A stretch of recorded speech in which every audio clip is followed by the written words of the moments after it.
पहले तो तेजस्वी यादव को ढूंढा जाता है कि तेजस्वी यादव कहां है, और अब जब तेजस्वी यादव सामने आए हैं तो कई विरोधी उनके आने से पस्त हैं। दरअसल तेजस्वी यादव आने के साथ ही एक ऐसा बयान देते हैं जिसकी चर्चा पूरे बिहार में शुरू हो जाती है।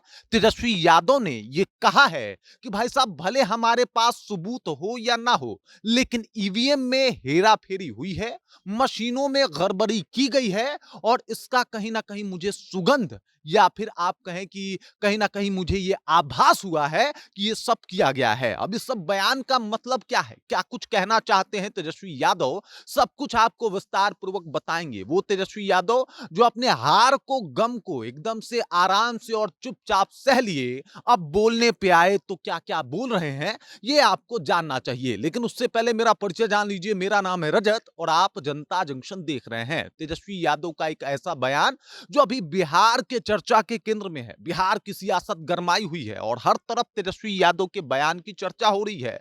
दरअसल तेजस्वी यादव एक मीडिया इंटरव्यू में जाते हैं और वहां उस इंटरव्यू में जो बातचीत करते हैं, उसमें सबसे अहम बात जो निकल के सामने आती है, उसमें तेजस्वी यादव ये कहते हुए दिखाई दे रहे हैं कि भाई साहब देखिए, जो मेरा अंदेशा था, जो मैंने सोचा था, जो मुझे लगा था कि भाई वोट चोरी तो हुआ है, जो ईवीएम हैकिंग हुई है या फिर ईवीएम मशीनें बदली गई हैं, इसका मेरे पास कोई सबूत नहीं है। लेकिन सबूत ना होने का मतलब ये नहीं है कि गुनाह हुआ नहीं है। सबूत ना होने का मतलब ये भी नहीं हो सकता कि खेल बड़ा ना हुआ हो। सबूत ना होने का मतलब ये कतई नहीं हो सकता कि तेजस्वी यादव का आरोप गलत हो, बल्कि हो सकता है कि सबूत अवेलेबल ना हो, या फिर काम इतने सफाई से किए गए हों कि फिलहाल उसका सबूत ढूंढ पाना मुश्किल हो। अब तेजस्वी यादव के इन बयानों की वजह से बिहार की सियासत गर्मा गई है। दरअसल तेजस्वी यादव और आरजेडी ये पहली दफा मुद्दा नहीं उठाए हैं, बल्कि इससे पहले तेजस्वी यादव के विधायक भाई वीरेंद्र ने सरेआम ये कहा था कि भाई जो मशीनें थी उनमें 25-25 हजार वोट पहले से ही थे। ये आरोप कांग्रेस के भी कई विधायकों ने लगाए कि जो मशीनें थी, जो जिसमें वोटिंग हुई, उसमें पहले से 25-25 हजार वोट थे और इस आधार पे वोटिंग हुआ है। मतलब 25-25 हजार वोट पहले ही एनडीए के प्रत्याशियों को दे दिया गया था और तब जाके वोटिंग की प्रक्रिया शुरू करवाई जाती है, और इसी वजह से जो चीजें आपको इतनी बदली बदली दिखाई देती है, इसके पीछे का कारण यही है। इससे पहले भी कई सारे आरोप आरजेडी के नेताओं ने लगाए हैं। आरजेडी के नेताओं का कहना है कि भाई साहब, वोटिंग में गड़बड़ी हुई है, कुछ ना कुछ तो खेल हुआ है।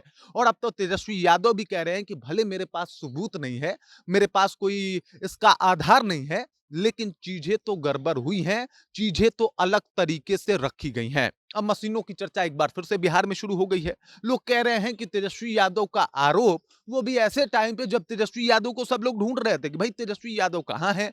विरोधी इस बात को लेके कई सारे दावे कर रहे थे कि देख लीजिए, तेजस्वी यादव चुनाव हारने के बाद विदेश भाग गए। लेकिन तेजस्वी यादव की ये जो फायर वाली एंट्री हुई है, इससे विरोधी पस्त है। सवाल अभी भी वही है कि क्या मशीनों में गड़बड़ी हुई है। आपको क्या लगता है? कमेंट करके अपना विचार हम तक पहुंचा दीजिए। बाकी आप देख रहे हैं जनता जंक्शन और मेरा नाम रजत है।